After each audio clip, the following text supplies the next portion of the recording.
ये एक ऐसे व्यक्ति की कहानी है जिसने हर बाधा को सीढ़ी बनाया, जो किसान परिवार में चुनौतीपूर्ण परवरिश में पले और जो गांव की धूल भरी पगडंडियों से चलकर भारत की शीर्ष कंपनियों में CXO पदों तक पहुंचे और जिसने इंटरनेशनल ट्रेनर व मोटिवेशनल स्पीकर के रूप में वैश्विक मंच तक अपनी पहचान बनाई। नमस्ते दोस्तों, आप देख रहे हैं बुकपीडिया हिंदी, जहां हम लाते हैं असली कहानियां, केस स्टडीज, ऑडियो बुक्स और डॉक्यूमेंट्रीज जो सिर्फ सुनने के लिए नहीं, महसूस करने के लिए होती हैं। मैं हूं अभिषेक। चलिए शुरू करते हैं एक ऐसा सफर जो आप भूल नहीं पाएंगे। ये कहानी है डॉक्टर RS डबास की।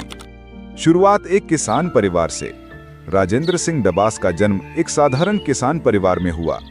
उनके माता पिता ने कभी औपचारिक शिक्षा नहीं ली, लेकिन उन्होंने अपने बेटे को ईमानदारी, परिश्रम, सीखते रहने और कभी ना हार मानने का पाठ पढ़ाया। सरकारी स्कूल में पढ़ाई के लिए वो रोजाना 16 किलोमीटर पैदल आते जाते थे और खेत खलिहान के काम भी निपटाते थे। दुर्घटना और संघर्ष का दौर। 10 साल की उम्र में वो एक दुर्घटना का शिकार हुए और ट्रक से कुचल गए। गांव वालों ने ट्रक चालक को भागने से रोका और उनके अनुरोध पर ट्रक चालक उसे पास के डिस्पेंसरी में ले गया, जहां से उसे एम्बुलेंस द्वारा इरविन अस्पताल ले जाया गया और 21 दिन बेहोश और 3 महीने अस्पताल में भर्ती रहे। उनकी मां जो साथ में गई थी, उन्होंने प्रार्थना की कि अगर मेरा बेटा बच जाए तो मैं हर बृहस्पतिवार को उपवास रखूंगी, और उन्होंने ये व्रत जीवन भर निभाया।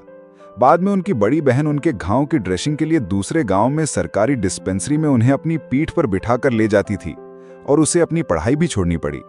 राजेंद्र ने आभार स्वरूप संकल्प लिया कि ट्रक चालक, गांव वालों के प्रयास, मां और बहन का बलिदान बेकार नहीं जाएंगे, और बोर्ड की परीक्षा में अपने क्षेत्र में शीर्ष स्थान हासिल किया। हंसराज कॉलेज जाने से पहले रोज 4 बजे उठकर खेतों से सब्जी लाकर मंडी ले जाकर बेचना। कॉलेज के दौरान उनकी दिनचर्या सुबह 4 बजे उठने से होती। अपने खेतों में उगाई गई सब्जियों की टोकरियां तैयार कर पास के गांव में एक निजी बस की छत पर लोड कर और इसे 30 हजारी दिल्ली के पास पुरानी सब्जी मंडी में ले जाकर इसे बेचने और वहां से हंसराज कॉलेज पैदल जाने से होती, जहां से उन्होंने केमिस्ट्री ऑनर्स किया। उसके बाद MDU रोहतक से MBA किया, जिसके लिए उन्होंने 3000 रुपए का सरकार से लोन लिया। एक छोटी फर्म में डिलीवरी बॉय से शुरुआत कर वर्ल्ड क्लास कंपनी में CXO बने। डर के आगे जीत है। अंग्रेजी में धारा प्रवाह ना होना, बातचीत में हरियाणवी उच्चारण और IIM की बजाय स्टेट यूनिवर्सिटी से MBA करना उनकी नौकरी की तलाश में एक चुनौती बन गया, और उन्हें जल्दी ही लोन भी उतरना था। राजेंद्र को 6 महीने की कठिन संघर्ष के बाद मायापुरी दिल्ली में एक छोटी फर्म में 400 रुपए वेतन के साथ डिलीवरी बॉय की नौकरी मिली। उनका काम दिल्ली में विभिन्न कारखानों में मटेरियल की डिलीवरी करनी होती थी, और अपना स्कूटर ना होने से वो कई बार DTC बस में 10 से 15 किलो सामान के साथ यात्रा करते। एक दिन जब वो ओखला जा रहे थे, बस कंडक्टर जो उनके पुराने क्लास फेलो थे, उनके इतने शिक्षित होने पर भी एक डिलीवरी बॉय के काम का बहुत मजाक उड़ाया, जो कि बड़ा हतोत्साहित करने वाला था। लेकिन टैक्सिला टीवी के मालिक सरदार राजा सिंह के साथ एक प्रेरक बातचीत ने नौकरी के बारे में राजेंद्र का दृष्टिकोण ही बदल दिया।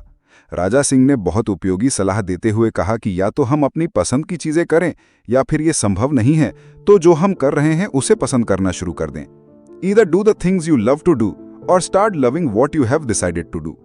राजेंद्र के लिए मुख्य काम डिलीवरी का था, मगर उन्होंने पेमेंट, कलेक्शन और मार्केटिंग की अतिरिक्त जिम्मेदारी भी संभाल ली, और कंपनी ने उन्हें सिर्फ 3 महीने में पदोन्नत कर दिया। एक बार जब उनका डर दूर हो गया कि लोग क्या कहेंगे, तो राजेंद्र के ग्रोथ माइंडसेट के दृष्टिकोण से अगले 13 साल में ही वो आदित्य बिरला ग्रुप में जनरल मैनेजर और 16 साल में हीरो होंडा के वाइस प्रेसिडेंट बन गए, जो उस समय एक बड़ी उपलब्धि मानी जाती थी, और बाद में कई वर्ल्ड क्लास कंपनियों में CXO भी बने। It does not matter from where you start, but it really matters what you learn and contribute. सकारात्मक व सक्रिय दृष्टिकोण व सीखने की उत्सुकता से अवसर मिलते रहे। करियर के शुरुआती दिनों में जब एक सरकारी उपक्रम हिंदुस्तान जिंक उदयपुर में ट्रेनिंग ऑफिसर के रूप में नियुक्त हुए, जहां कोऑर्डिनेशन का काम था, मगर वो बुलाए गए वक्ताओं का हवाई अड्डे पर खुशी से स्वागत करते, सम्मान भाव से उनका ब्रीफकेस उठाते और रोल मॉडल के रूप में उनसे बहुत कुछ सीखते। इस प्रक्रिया में उनसे सीखकर उन्होंने खुद ही अपने ट्रेनिंग प्रोग्राम डेवलप किए, और जल्दी ही उन्होंने अपने से सीनियर के लिए भी ट्रेनिंग देना शुरू कर दिया। HLZ ने उनकी इस पहल के लिए डबास को IIM अहमदाबाद में मैनेजमेंट ट्रेनर के रूप में विशेष प्रशिक्षण हेतु नामांकन से पुरस्कृत किया गया। IIMA में HRD के पितामह स्वरूप डॉक्टर उदय पारेख और प्रसिद्ध गुरु डॉक्टर TV राव से बहुत कुछ सीखने को मिला, जो आगे के करियर में बड़ा काम आया और बाद में नेशनल एचआरडी नेटवर्क में उनके नेतृत्व भूमिका में उपयोगी रहा। सपने साकार हो सकते हैं यदि कड़ी मेहनत, साहस और जुनून है। विश्व भ्रमण का एक अनोखा उदाहरण। वो मानते हैं कि सभी सफलता 2 बार मिलती है, पहले मन में और फिर वास्तविकता में, क्योंकि अवसर किसी भी समय क्लिक कर सकता है यदि हम मानसिक रूप से तैयार हैं। दिसंबर की एक सर्द रात को नहर सिंचाई के लिए अपने खेतों में काम करते हुए राजेंद्र ने कोलंबस की तरह दुनिया की यात्रा करने का सपना देखा था, क्योंकि राजेंद्र ने दिन में कोलंबस की साहसिक कहानी पुस्तकालय में पढ़ी थी। हालांकि उस समय परिवार एक बड़े संघर्ष से गुजर रहा था, लेकिन ये सपना राजेंद्र के लिए एक प्रबल इच्छा बन गया। बाद में मात्र 9,000 रुपए के वेतन के साथ उन्होंने अपने सपने को साकार करने के लिए एक इनोवेटिव तरीका अपनाया। ग्रेहाउंड बस पास लाभ उठाकर 12,800 किलोमीटर की बस यात्रा कर 15 दिनों के भीतर न्यूयॉर्क से Niagara Falls, Chicago, Denver, Disneyland, Los Angeles, San Diego, Hollywood, Las Vegas, Pittsburgh, Washington DC से घूमकर न्यूयॉर्क वापस आ गए, जिसके लिए उनके $200, उनकी पत्नी के $200, 9 साल के लड़के के $100 और छोटे वाले 5 साल से कम लड़के का फ्री घूमने को मिला। ये यात्रा एक वर्ल्ड रिकॉर्ड की तरह थी, क्योंकि परिवार के पास होटल में रहने के लिए पैसे नहीं थे। उन दिनों कोई क्रेडिट कार्ड, मोबाइल, रिश्तेदार नहीं थे, बस एक सपना और इच्छा शक्ति थी। अगले साल डबास परिवार यूरेल द्वारा यूरोप दौरे के लिए गया और नया कीर्तिमान बनाया। वो मानते हैं कि साधन ना होते हुए भी उस समय वर्ल्ड घूमना उनके लिए बड़ा उपयोगी अनुभव था। अपने एनएलपी ट्रेनिंग के दौरान उन्हें आभास हुआ कि उन्होंने पावर ऑफ विजुअलाइजेशन का भरपूर इस्तेमाल किया। 25 से अधिक विश्व गुरुओं से महारती हासिल की और खुद की ट्रेनिंग संस्था की स्थापना की।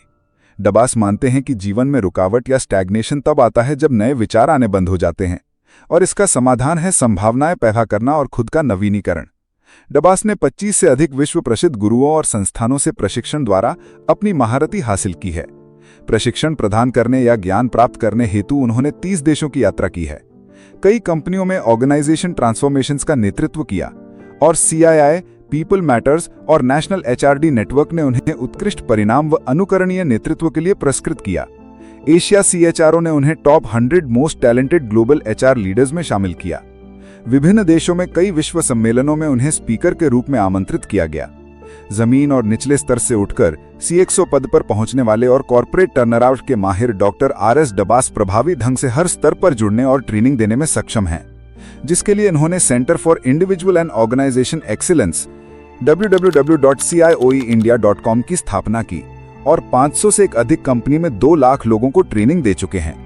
लोगों को प्रेरित करने, मार्गदर्शन देने, सशक्त करने और खुशियां बांटने में उन्हें विशेष रुचि है, जिसके लिए उन्होंने Amazon selling book success and beyond लिखी। डॉक्टर RS डबास का पतिगत सफलता का संक्षेप में मॉडल, पावर ऑफ विजुअलाइजेशन। जो हासिल करना चाहते हैं उसकी मन में पिक्चर देखें। ऑप्टिमिज्म एंड एंथुजियाज्म, आशावादी होने और उत्साह से अवसर दिखाई देते हैं। Joy in work and perseverance of efforts, काम में आनंद और प्रयासों की दृढ़ता। Taking responsibility and solution orientation, जिम्मेदारी लेना और समाधान दृष्टिकोण। Taking challenges as opportunities for learning. Failure is feedback, चुनौतियों को विकास के अवसरों के रूप में लेना, विफलता को सुधार की सीढ़ी बनाना। Courage to experiment new and take risk, साहस, नए प्रयोग करने और जोखिम लेना। Managing support and win win relation, साथ लेने की कला, सहयोगात्मक दृष्टिकोण। कंटिन्यूअस लर्निंग, निरंतर सीखना और कौशल विकास। Power of silence, acceptance, forgiveness, gratitude, commitment. मन में शांति, स्वीकार करना और क्षमा करना, आभार प्रकट करना। वादा निभाना दृष्टिकोण। चेंज स्टार्ट्स फ्रॉम सेल्फ, परिवर्तन स्वयं से शुरू होता है। अगर ये कहानी आपके दिल को छू गई हो तो लाइक जरूर करिएगा और कमेंट में बताइए कैसी लगी। सब्सक्राइब कर लीजिए बुकपीडिया हिंदी को, क्योंकि हर वीडियो में छुपा है एक नया जज्बा, एक नई सोच। मैं हूं अभिषेक, मिलते हैं अगले सफर में।